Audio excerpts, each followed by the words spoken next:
Síguenos en nuestras redes sociales, en Facebook en Lo Secreto, en Instagram en _lo_secreto y en YouTube Ministerio en Lo Secreto. Hoy vamos a estar estudiando la segunda bienaventuranza que viene en Mateo capítulo 5, versículo 4, ¿no? Pero vamos a dar un pequeño repaso de la semana pasada o de las dos clases anteriores. Vimos que la palabra bienaventuranza viene del griego makarios, que significa supremamente felices. Hablábamos que las bienaventuranzas es el mensaje que Jesús dio, que está vigente hasta el día de hoy para formar el carácter de Él en nosotros. Cada una de las bienaventuranzas tiene una condición humana, por decirlo así, y tiene una promesa de parte de Dios para nuestras vidas. Entonces, a veces, como que las personas quieren la clave de la felicidad, ¿verdad? De cómo ser felices. Y aquí Jesús nos enseña a cada uno de nosotros cómo a través de estas condiciones que se vuelvan acciones en nuestra vida, nosotros vamos a lograr esa felicidad. Pero no es una felicidad cualquiera. No es una felicidad que está sujeta a estarnos riendo, carcajeando, sino a tener una plenitud en Dios.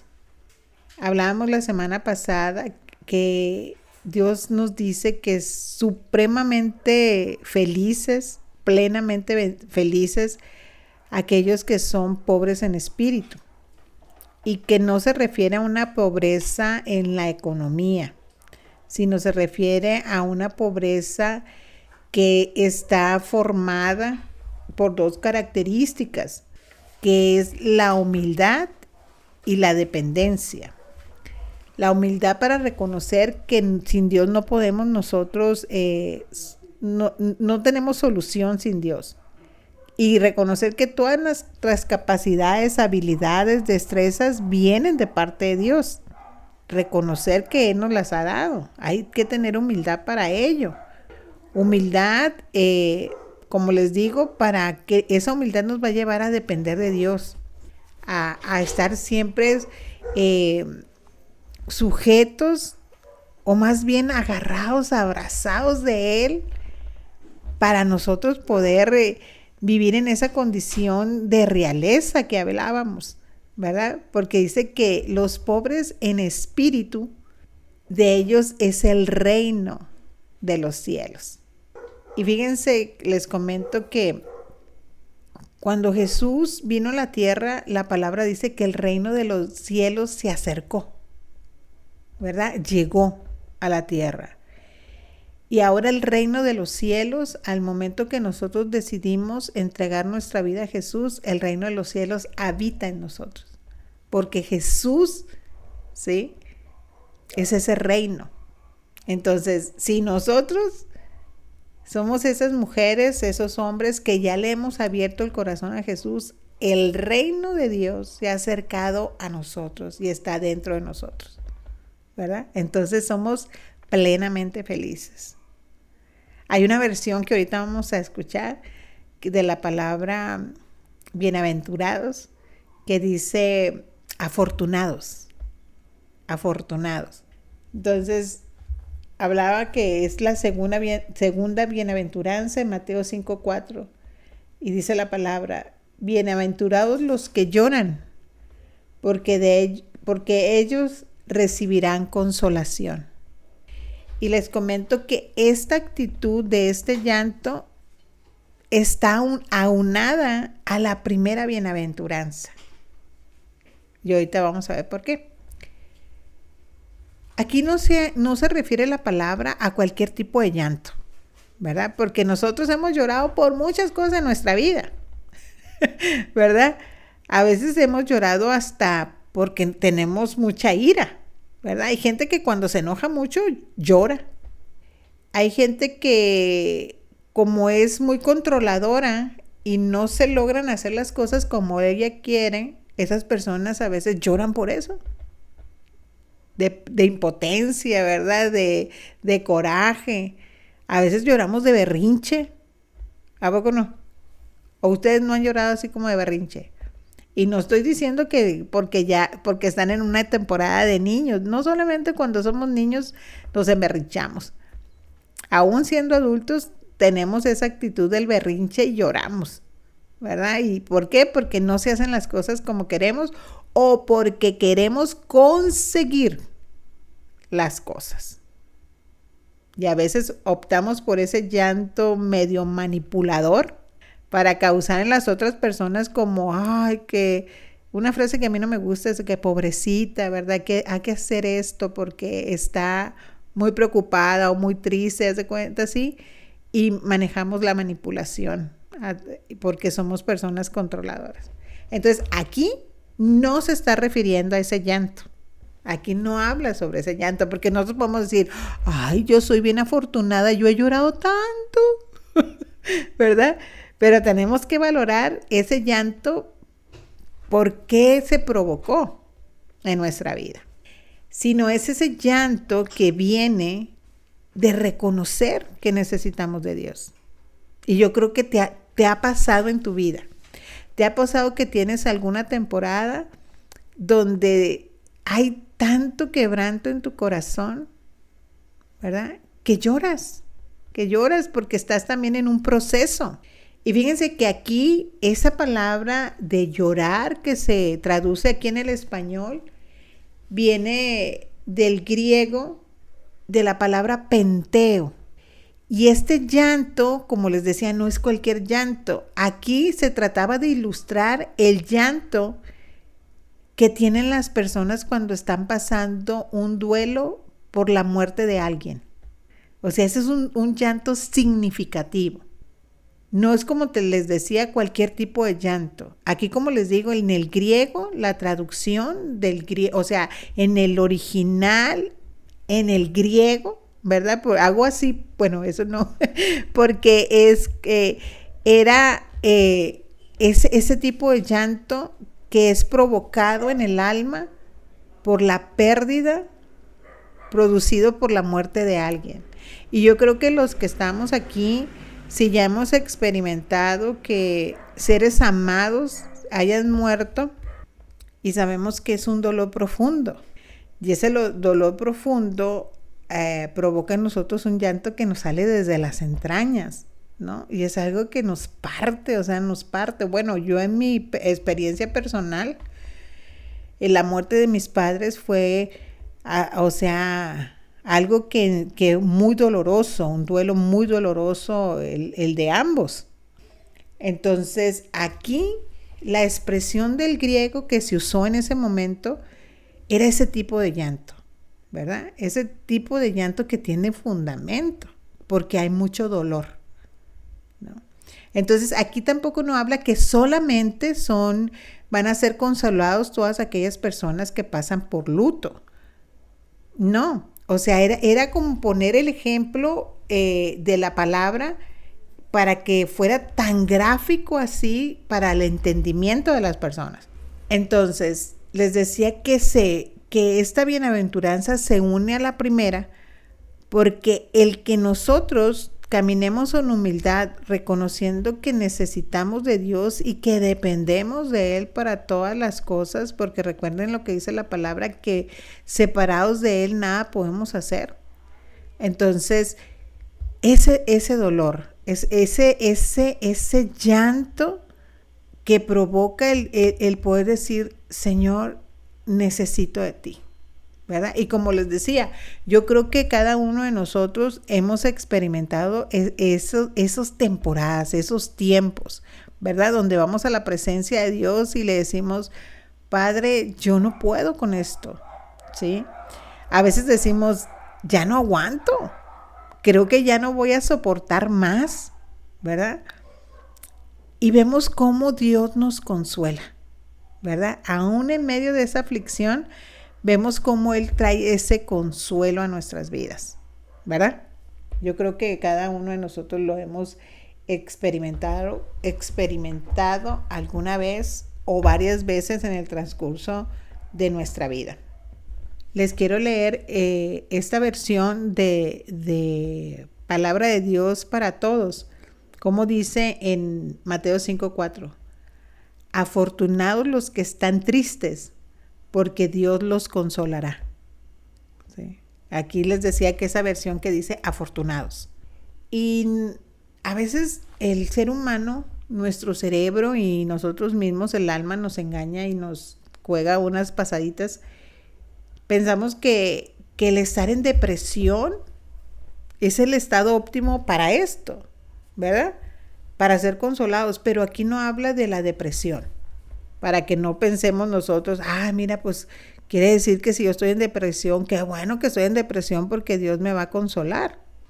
No, la depresión es una enfermedad que Dios nos puede sanar de ella, sí, pero no ser esas personas a veces que caminamos en una actitud no adecuada o tóxica y preferimos estar en esos estados sin que sea realmente un padecimiento en ese momento de nuestra mente, sino esa, como les digo, victimización muy provocada, muy consciente y muy provocada, ¿no? Entonces, aquí es como les decía, es porque estamos pasando un proceso de vida donde nosotros reconocemos que nosotros solos no podemos, donde nosotros nos humillamos, ¿verdad?, delante de Dios y entregamos el control de esa situación a Él. Y a veces eso es difícil. Realmente entregar el total control de las situaciones a Dios a veces es difícil para el ser humano. Lo decimos, miren, hay que ser sinceros con nosotros mismos y arrepentirnos, ¿verdad? Porque a veces eso es muy de la boca para afuera, ¿sí? Porque aunque decimos, sí, Señor, yo te entrego el control, nosotros andamos buscando cómo solucionar, ¿no? Cómo resolver, sin una dirección real del Espíritu Santo. Entonces, un ejemplo muy claro de este llanto que es producido por un dolor, ¿verdad? Por algo que estamos pasando, por un proceso, es lo que el Señor Jesús vivió en el Getsemaní. ¿Se recuerdan ustedes que al Señor Jesús pues ya el tiempo para que Él fuera entregado? Y Él estaba en una temporada de su vida como hombre, como humano, muy difícil. Y Él le pide a 3 de sus discípulos que lo acompañen a orar. Y dice la palabra que Él les pide a ellos 3 que se queden un poquito fuera del Getsemaní, ¿verdad? Y Él entra. Jesús entra y ahí dice la palabra que Él estaba en una condición, Jesús lo expresa así, estoy triste hasta la muerte. Y dice la palabra que Jesús lloró como gotas de sangre. O sea, Él estaba pasando un dolor profundo. Y lo expresó en llanto también, ¿verdad? Y dicen algunos estudiosos que ese momento fue el momento donde Jesús tuvo la mayor tentación de su vida. No tanto el momento de tentación que Él sufrió después de ser bautizado, sino porque aquí la tentación que vino a Jesús fue el querer que no fuera posible el propósito por el que Él vino a la tierra, ¿verdad? Decirle al Padre, si es posible que pase de mí esta copa. O sea, el ir a la cruz.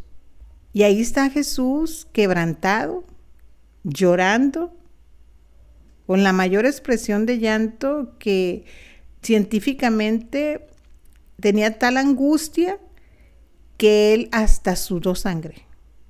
O sea, como gotas de sangre fue lo que Él lloró, ¿verdad? Entonces, un dolor profundo que lo llevó a un llanto profundo, a pedir que no pasara esa situación, que ya quería que se acabara. O sea, todavía no empezaba, pero no quería pasar por allí. Como humano, ¿verdad? Que nos pasa a ti y a mí. También igual, que estamos en esos procesos de vida, en esas pruebas, en esas aflicciones, en tribulaciones, que estamos por tiempo esperando, estamos orando por algo, esperando un milagro, y le decimos, ay, si es posible que ya se termine esto, ya quisiera estar en otra temporada. Pero allí en ese momento es cuando Jesús recibe la consolación. Dice la palabra que vino un ángel y le fortaleció. El Padre mandó a ese ángel a fortalecerlo, a consolarlo. Y Jesús salió de allí diferente a como entró. Jesús ahí experimentó el Macarios de Dios, el ser bienaventurado. Él es nuestro ejemplo. Como nosotros sabemos, Jesús es nuestro maestro, es nuestro ejemplo en todo. Salmo 34, 18. Y te lo leo en la nueva traducción viviente. El Señor está cerca de los que tienen quebrantado el corazón. Él rescata a los de espíritu destrozado. ¿No? Entonces, ese tiempo que tú y yo pasamos, de esas, como te digo, de esas temporadas, es el tiempo donde vamos a recibir consolación. Somos bienaventurados, aunque no parezca, ¿verdad? Pareciera como esto tan contradictorio, como lo hablábamos la semana pasada. Pero yo creo que el Espíritu Santo nos está invitando en esta enseñanza a que cuando nosotros estemos en esas temporadas, a recordarnos de Jesús y aparte decir, gracias Padre, porque yo voy a ser consolado. Gracias porque ahorita no entiendo por qué estoy pasando esto. Gracias porque aunque, ¿sí?, ya siento yo que quiero tirar la toalla, yo sé que tú me vas a fortalecer y me vas a consolar. ¿Sí? Y aquí miren la palabra consolación que se refiere en esta parte también, en el griego, es paramitia y significa ánimo, y también significa algo que a mí me gustó mucho cuando lo estaba estudiando. Dice, es el consuelo con un grado más elevado de ternura. Ay, qué bonito, ¿verdad? O sea, es un consuelo que Dios nos trae con el mayor grado de ternura.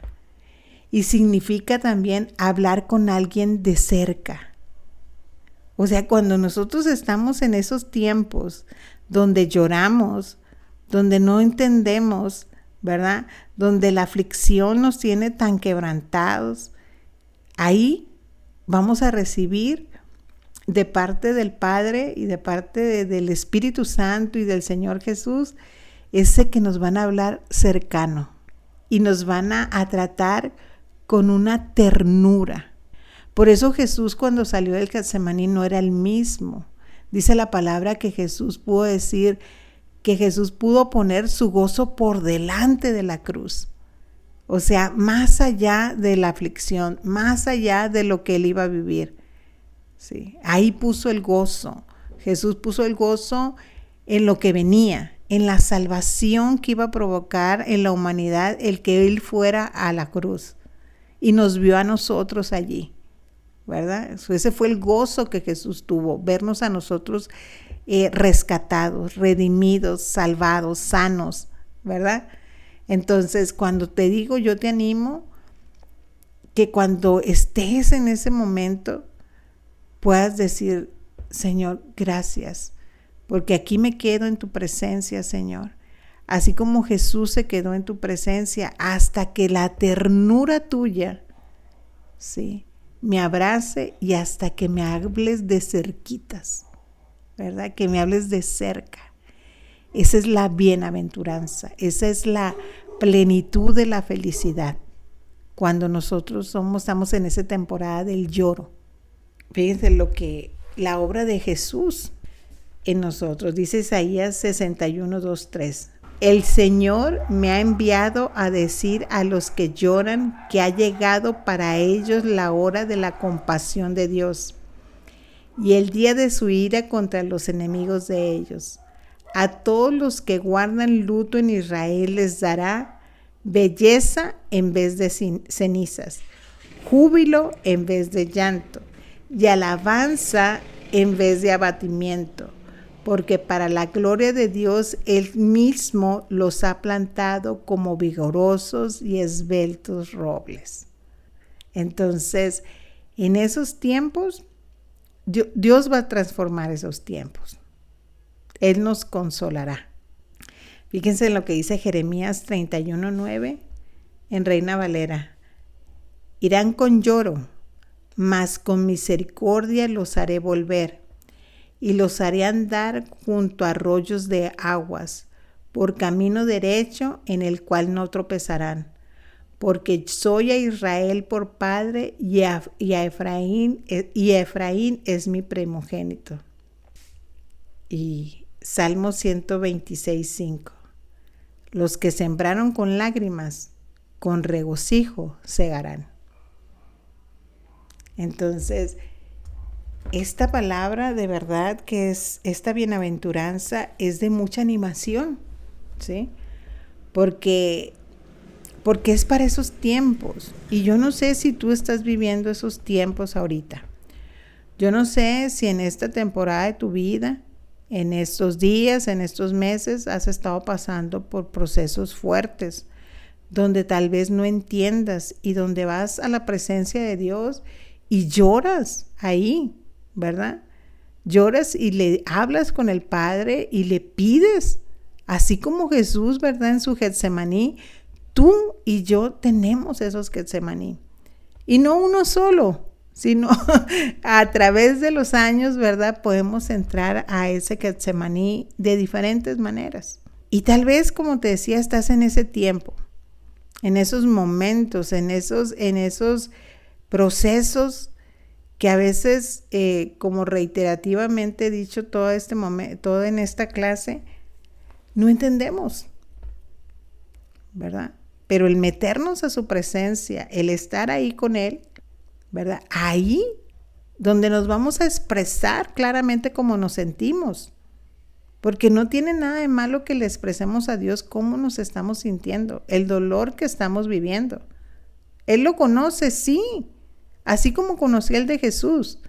Pero es importante conversar con Dios de cómo nos estamos sintiendo.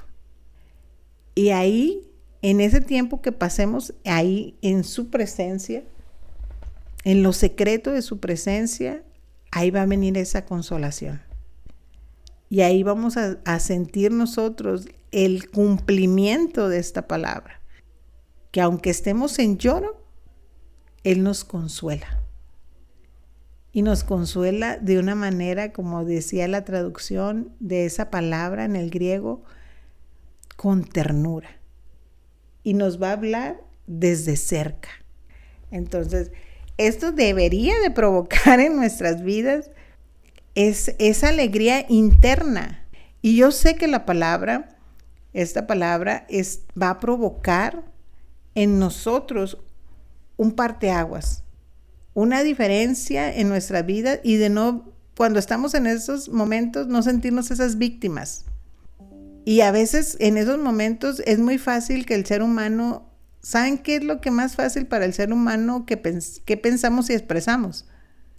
Lo mismo que Jesús expresó en la cruz. ¿Por qué me has abandonado? Porque en esos momentos es cuando estamos en ese Señor, ¿qué hice mal? No hiciste nada mal. ¿Qué pecado tengo que estoy en esto? Que como consecuencia esto. Pues si es así, Dios va a provocar un arrepentimiento en tu vida, ¿verdad? Y ahorita vamos a ver esa palabra. Dios va a provocar ese arrepentimiento si hay pecado en tu vida. Pero si no hay pecado oculto o manifiesto, a veces nosotros preguntamos, ¿por qué me has abandonado? ¿Por qué no te siento? ¿Por qué no me respondes? ¿Por qué no haces? Porque a veces en medio del dolor le decimos al Señor, ¿por qué no haces? Ya son muchos meses, ¿sí? Ya es mucho tiempo. Necesito la respuesta. ¿Qué no ves que necesito la respuesta? Y Dios no se ofende porque nosotros le hablemos así.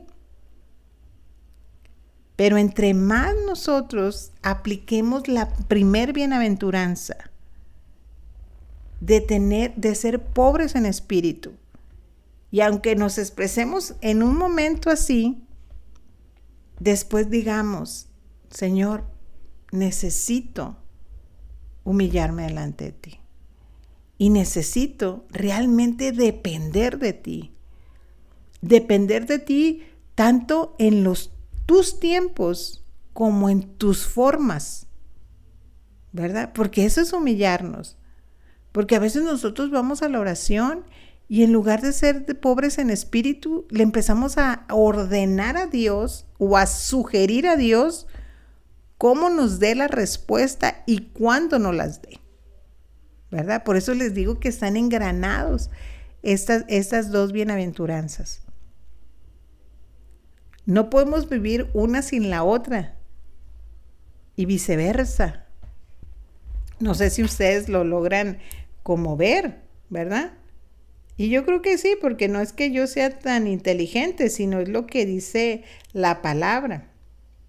Miren lo que dice 2 Corintios 7:10. Pues la clase de tristeza que Dios desea que suframos nos aleja del pecado y trae como resultado salvación.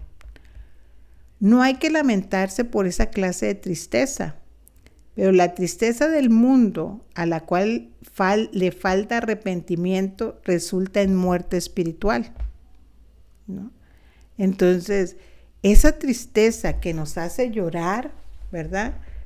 Esa tristeza, la clase de tristeza que Dios desea que suframos nos aleja del pecado, dice aquí, y trae como resultado ¿qué? Salvación. Esa es la tristeza que proviene de Dios para nuestras vidas. No la tristeza del mundo, no como les digo, ese como estar siempre lamentándonos, exigiéndole a Dios, queriéndolo manipular con nuestro llanto y como nosotros pobrecitos, ¿verdad? Que Dios no nos hace caso, sino ese llanto que es por el quebranto de nuestro espíritu, por el quebranto de nuestra alma y decir, Señor, no sé cuánto, no sé cómo, pero tú lo vas a hacer. Y Príncipe de Paz, abrázame para esperar ese tiempo. Y te pido que, como tu palabra dice, me consueles, para que tu consuelo me fortalezca. Espíritu Santo, te damos muchas gracias. Gracias porque hablas a nuestras vidas. Tú eres ese eterno consolador. Gracias, Espíritu Santo, porque nos hablas con ternura y de cerca. Muchísimas gracias. Enséñanos a ser esos hijos tuyos que nos metemos a tu presencia y que si venimos en lloro, Señor, con un espíritu quebrantado, con nuestra alma que pareciera que no puede más, nos quedemos ahí hasta que tú envíes esa hermosa consolación a nuestras vidas. Y esa consolación provoque esa fuerza y creamos realmente con todo nuestro ser, Señor, en tu palabra. Que aunque hayamos sembrado con lágrimas, vamos a cosechar con regocijo, Señor. Gracias te doy por esta bienaventuranza, Señor, porque tú nos quieres hacer plenamente felices, Señor. Gracias en el nombre poderoso de nuestro Señor Jesucristo. Amén. Este programa es producido por el Departamento de Comunicación del Ministerio En lo Secreto. Todos los derechos reservados. Realizado en Herpasa Creativa, productora de contenido.